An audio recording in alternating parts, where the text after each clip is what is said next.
Madame Brigitte Ouattara, première dame de Centrafrique, Madame l'épouse de l'honorable président de l'Assemblée nationale, Tu veux passer? Madame l'épouse du Premier ministre du gouvernement, Mesdames les membres du gouvernement, chers collègues, Mesdames les représentants des institutions républicaines, Mesdames les épouses des présidents des institutions républicaines, Mesdames les épouses des membres du gouvernement, Mesdames et Messieurs les représentants des partenaires techniques et financiers, Mesdames les membres et épouses des membres du bureau de l'Assemblée nationale, Mesdames les membres et épouses des membres des cabinets de la présidence de la République, de l'Assemblée nationale et de la primature, Madame la première vice-présidente de la délégation spéciale de la ville de Gambie, Mesdames les épouses des représentants du corps diplomatique, Mesdames et Messieurs les représentants des ONG nationales et internationales, Mesdames et Messieurs les représentants des autorités locales, Mesdames et Messieurs les membres du cabinet du ministère de la Promotion du genre, de la protection de la femme, de la famille et de l'enfant, Madame la Présidente nationale de l'OCA, Mesdames et Messieurs les membres du comité d'organisation, Non, c'est bon. vaillantes femmes du Centrafrique, distingués invités, Mesdames et Messieurs, la République centrafricaine, à l'instar des autres pays membres des Nations Unies, célèbre aujourd'hui la journée du 8 mars, Journée internationale de la femme. La journée de cette année s'inscrit sous le thème d'un monde digital inclusif, à savoir l'innovation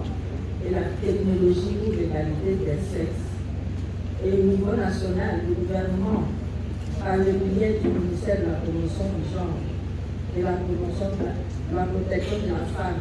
de la famille et de l'enfant, compte, à partir de ce thème international, mettre l'accent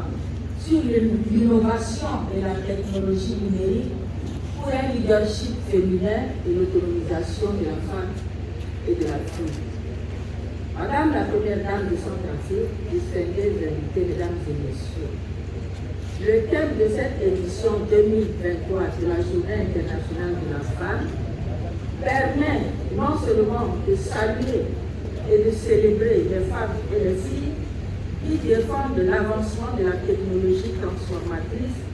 et l'éducation numérique, mais de mettre également en lumière l'importance de protéger les droits des femmes et des filles dans les espaces numériques et de lutter contre la violence sexiste en ligne,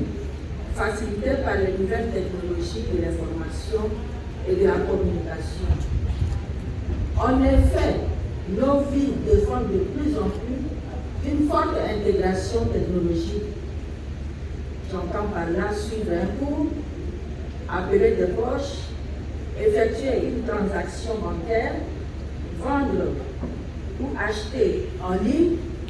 prendre rendez-vous chez un médecin et j'en passe. C'est-à-dire que de nos jours, tout passe par un processus numérique. Et pourtant, beaucoup de femmes n'utilisent pas l'Internet, bien qu'elles constituent près de la moitié de la population mondiale. L'écart technologique est toujours en leur défaveur par rapport à la population masculine. Si les femmes ne peuvent pas accéder à Internet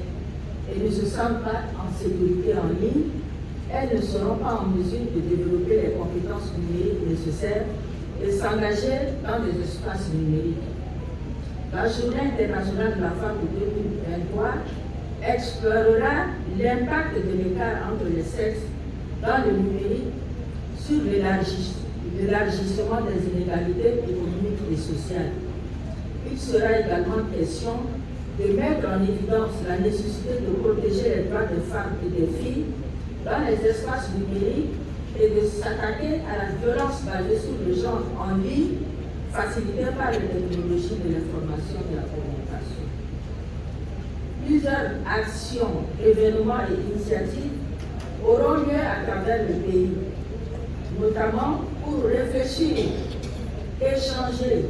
et se mobiliser pour faire le point sur ce qui a été fait et ce qui reste à faire sur la question de la place des femmes dans la société. Il s'agit entre autres de l'organisation de la présente cérémonie de lancement officiel de la journée, présidée par la première dame de Centrafrique, de l'évaluation des appuis en activité génératrice de revenus octroyés aux femmes par le président de la République, chef de l'État, le 8 mars 2022, et de ceux du projet Jean III, financé par le Fonds Pérou et également par l'UNFPA.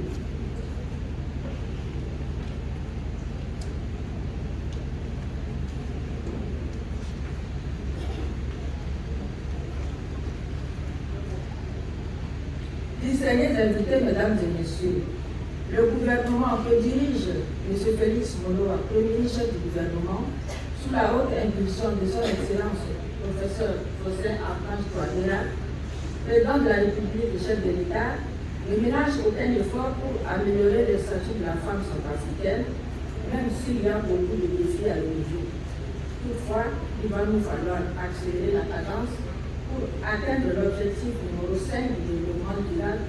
qui porte sur l'égalité des sexes et l'autonomisation des femmes. Je ne saurais terminer mes propos sans exprimer mes vœux de profonde gratitude à l'égard de tous nos partenaires, notamment les agents du système des Nations Unies, y compris la MINUSCA, l'Union européenne, la Banque mondiale, les organisations non gouvernementales nationales et internationales, les organisations de la société civile et les organisations féminines pour les différents appuis qui ont permis la célébration de la journée du 8 mars 2023. Je vous remercie.